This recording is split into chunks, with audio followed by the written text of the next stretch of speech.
এটা হচ্ছে আমার কপিলের রেস্তোরাঁ হারামে।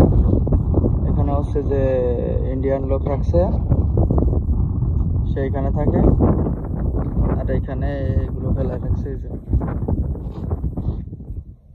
সবকিছু। এখানে আবার বসার জন্য সিস্টেম করছে। উপরে হচ্ছে খেজুরের পাতা, খেজুরের ডাগ্য দিয়ে তাই দিয়ে বানাইছে।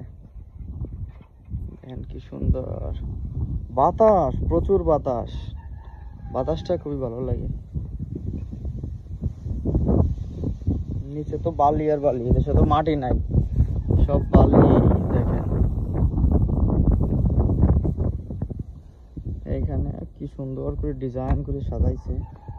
এখানে কি করে জানি না, মনে হয় উট গোসল করায় নাকি।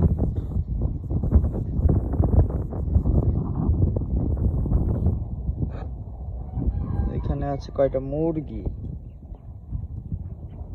এখানে আছে কয়টা মুরগি।